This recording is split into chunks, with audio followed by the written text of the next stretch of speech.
میں آنکھیں بند کر کے بستر پہ لیٹا تو اماں کا مرجھایا ہوا چہرہ نظر آنے لگا۔ پہلے ہی دن دل ملال سے بھر گیا تھا کہ میں نے اپنوں کا دل دکھا کر خاردار راستوں کے سوا کچھ حاصل نہ کیا۔ جہاں میں نوکری کے لیے آیا تھا وہاں میرا پاسپورٹ جمع ہو گیا تھا اور اب میں اپنی مرضی سے واپسی کا راستہ بھی نہیں چن سکتا تھا۔ کانٹریکٹ کے مطابق مجھے 2 سال کی واپسی کی اجازت تھی۔ پوری رات میں کروٹیں بدلتا رہا، اپنے گھر کو یاد کرتا رہا۔ صبح میں نے شاہد سے فون کی بات کی تو وہ مجھے ایک جگہ لے گیا جہاں فون کی سہولت تھی۔ پھر میری جیب میں چند پیسے پڑے تھے، وہ دے کر میں نے اپنے گھر فون ملایا تو اماں کی مردہ سی آواز سنائی دی۔ میری آواز سن کر وہ میرا حال حوال پوچھنے لگی۔ پھر میں نے سرسری سی بات کر کے فون کاٹ دیا کیونکہ مجھ سے اپنے جذبات پہ قابو نہیں ہو پا رہا تھا اور میں اماں کو اپنا دکھ، اپنی تکلیف سنانا نہیں چاہتا تھا۔ مجھ میں اتنی ہمت نہیں تھی کہ میں ان کو بتا سکتا کہ میں نے اپنے لیے کیسی اذیت بھری زندگی کا انتخاب کیا ہے۔ آنے والا ہر دن میرے لیے بد سے بدترین ہونے لگا۔ مجھے اب سمجھ میں آ رہا تھا کہ ابھی طرح میں اپنے ماں باپ کے ساتھ کس طرح رہ رہا تھا۔ زندگی کی دھوپ سے میں کبھی آشنا ہی نہیں ہو سکا۔ یہاں آ کر میری گوری چٹی رنگت جھلس گئی تھی۔ میرے ہاتھوں پہ جگہ جگہ چوٹیں لگ چکی تھی، پیروں میں چھالے پڑ گئے تھے۔ میں صبح سے رات تک محنت کر رہا تھا تاکہ چند پیسے کما کر اپنی اماں کو بھیج سکوں۔ میرے پاس ابھی اتنے پیسے بھی نہیں تھے کہ دوبارہ اماں کو فون ملا پاتا، اس لیے میں نے پورا 1 مہینہ انتظار کیا۔ پھر جب میرے ہاتھ میں تنخواہ آئی تو میں نے سب سے پہلے اماں کو فون لگایا۔ دوسری طرف اماں کی بہت بوجھل آواز سنائی دی۔ میں نے اماں سے خیر خیریت پوچھی تو اماں نے سب ٹھیک ہے کا جواب دیا۔ بھائی کے بارے میں پوچھا تو اماں خاموش ہو گئی۔ پھر کہنے لگی، تیرے بھائی نے ایک اچھی جگہ گھر دیکھ لیا ہے، اب وہ یہ گھر فروخت کر کے وہاں جانا چاہتا ہے۔ تیرے ابا بہت بیمار ہیں، بستر سے لگے ہیں، ہو سکے تو آج کل میں ہم یہ گھر چھوڑ کر دوسرے گھر شفٹ ہو جائے۔ اماں کی بات سن کر میرا دل بیٹھ گیا۔ میں نے سوچا بھی نہیں تھا کہ بھائی اپنے حصے کا آدھا گھر فروخت کرنے کی بھی بات کر سکتا ہے، لیکن اگر میں وہاں سے نکل سکتا تو بھائی کیوں نہیں۔ میں نے اماں کو سمجھایا کہ آپ پریشان نہ ہوں، آپ بھائی کے ساتھ اچھی جگہ چلی جانا، جلدی میں بھی واپس آ جاؤں گا۔ اماں نے میری بات کے جواب پر بس خاموش رہنا ہی مناسب سمجھا۔ پھر ایسے ہی 1 مہینہ گزر گیا۔ چند پیسے میں نے اماں کو بھجوا دیے تھے۔ پھر 1 مہینے بعد جب میں نے اپنی تنخواہ پر فون لگایا تو پتہ چلا کہ میرے ابا اس دنیا میں نہیں رہے، ان کا انتقال ہو گیا ہے۔ یہ سن کر میں ایسے پھوٹ پھوٹ کر رویا جیسے کوئی چھوٹا بچہ روتا ہے۔ باپ کا چلے جانا مجھے اب پتہ چلا تھا، اب احساس ہو رہا تھا کہ میں نے کتنا بڑا نقصان اٹھایا ہے۔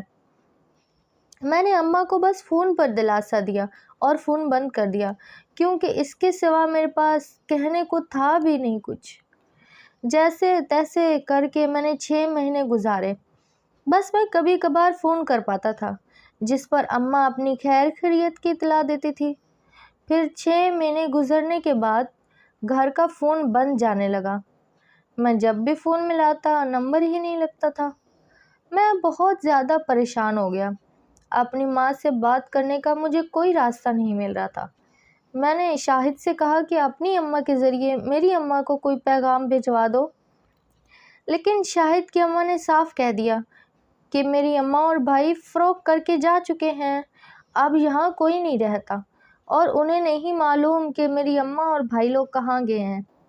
یہ سن کر تو مجھے ایسے لگا جیسے میں لاوارث سا ہو گیا ہوں۔ 2-3 مہینے میں نے ایسے ہی بے چینی میں گزار دیے۔ پھر میں نے فیصلہ کیا کہ اب میں واپس جاؤں گا۔ مجھے نہ یہاں سے گرمی برداشت ہوتی اور نہ اماں کی جدائی۔ میں نے اپنی کمپنی سے بات کی، اپنا پاسپورٹ واپس حاصل کیا اور نوکری چھوڑ کر واپس پاکستان پہنچ گیا۔ میں نے سوچا کہ پرانے گھر جاؤں گا تو وہیں سے اماں کا کچھ ملاقات حاصل ہو جائے گی۔ اسی لیے میں ایئرپورٹ سے سیدھا اپنے پرانے گھر پہنچا۔ دل و دماغ میں بہت سارے خیال آ رہے تھے۔ میں نے سوچا تھا اماں کے پاؤں پکڑ کر ان سے معافی مانگوں گا، اپنی غلطیوں کی تلافی کروں گا، ان کی خوب خدمت کروں گا اور اب کبھی بھی انہیں پریشان نہیں کروں گا۔ لیکن یہ دیکھ کر میرے قدموں تلے سے زمین نکل گئی تھی کہ میرے پرانے گھر کے باہر میری اماں کا جنازہ رکھا تھا، جسے لوگ کندھا دینے ہی والے تھے۔ یہ دیکھ کر میری چیخ نکل گئی تھی۔ میرا بھائی وہیں کھڑا تھا۔ میں اس کے سینے سے لگ گیا، پھوٹ پھوٹ کر رونے لگا۔ اس سے پوچھا، اس نے بس یہی کہا کہ اماں کو رات کو اچانک سے انتقال ہو گیا۔ اماں کی خواہش تھی کہ ان کا جنازہ پرانے گھر سے اٹھے، اسی لیے انہیں یہاں لایا گیا۔ سارے محلے والے جمع تھے۔ ہم نے اماں کی تدفین کی۔ تدفین کے بعد میں ایسے ہی پرانے محلے میں چلا آیا تاکہ کچھ دوستوں سے میل ملاقات ہو جائے۔ شاہد نے اپنی اماں کے لیے کچھ سامان بھیجا تھا۔ وہاں پہنچانے کے لیے میں شاہد کے گھر گیا تو شاہد کی اماں نے مجھے اپنے پاس بٹھایا اور پھر جو کچھ بتایا وہ سن کر تو میرے سر پر آسمان جیسے ٹوٹ پڑا تھا۔ شاہد کی اماں روتے ہوئے کہنے لگی، تیری ماں نے بہت دکھ دیکھا ہے، تو اپنے حصے کا گھر فروخت کر کے چلا گیا، لیکن تیرا بڑا بھائی اس بات کو لے کر بہت لڑائی جھگڑا کرنے لگا تھا۔ اسے بھی کسی اچھی جگہ جانا تھا۔ اس کا کہنا تھا کہ چھوٹے کو تو باہر ملک بھیج دیا، میں اس پرانے محلے میں رہوں۔ وہ بھی چاہتا تھا کہ اپنے حصے کا گھر بیچ کر کسی اچھے علاقے میں چلا جائے، لیکن اس گھر میں تمہارے باپ کی زندگی تھی۔ انہوں نے جب یہ گھر پورا فروخت ہونے کا سنا تو ان کی حالت خراب ہو گئی۔ پھر روز روز کے لڑائی جھگڑوں سے انہیں ہارٹ اٹیک ہو گیا۔ ان کا انتقال کیا ہوا، تمہارا بڑا بھائی منمانیوں پر اتر آیا، پھر اس نے یہ گھر فروخت کر دیا، زبردستی تمہاری ماں کو لے کر یہاں سے چلا گیا۔ تمہاری ماں کا اس محلے سے دل لگ گیا تھا، وہ یہاں سے جانا نہیں چاہتی تھی۔ کبھی کبھی وہ ہم سے ملنے بھی آتی تھی تو خوب روتی تھی، بتاتی تھی کہ وہاں پر اس کا دل نہیں لگتا، کوئی اس کا خیال رکھنے والا ہی نہیں ہے۔ وہ پوری طرح ٹوٹ گئی تھی، تمہیں بھی بہت یاد کرتی تھی۔ شاید اسی وجہ سے زیادہ دن جی نہیں پائی اور اس دنیا سے چلی گئی۔ گزرے 8 مہینوں میں تمہاری ماں نے دن رات تمہیں یاد کیا، لیکن تم دونوں ہی بیٹوں نے ماں باپ کو بہت دل دکھایا۔ تمہارے باپ نے تو تمہیں ہتھیلی کا چھالا بنا کے رکھا تھا۔ یہ اولاد بڑی آزمائش ہوتی ہے۔ یہ کہہ کر شاہد کی ماں بھی رونے لگی، ساتھ ساتھ میں بھی رو پڑا۔ ٹھیک ہی تو کہہ رہی تھی، واقعی میری ایک ضد نے واقعی سب کچھ برباد کر دیا۔ کبھی کبھی میں سوچتا ہوں کہ کاش میں ایسی ضد نہ لگاتا، محنت سے کام کرتا، یہی اپنے ماں باپ کی خدمت کرتا، تو آج میری بھی زندگی اچھی ہوتی۔ نوکری تو میں ابھی بھی کر رہا ہوں، اچھے پیسے بھی کما رہا ہوں، لیکن اب میں اپنے ماں باپ کو کھو چکا ہوں، اور اس بات کا ملال مجھے ساری زندگی رہے گا کہ میں اپنے ماں باپ سے معافی بھی نہیں مانگ سکا، جنہوں نے مجھے اتنا پیار دیا، میرا اتنا خیال کیا۔ میری وجہ سے آج وہ اس دنیا میں نہیں ہے، اور اس بات کا مجھے پچھتاوا ساری عمر رہے گا۔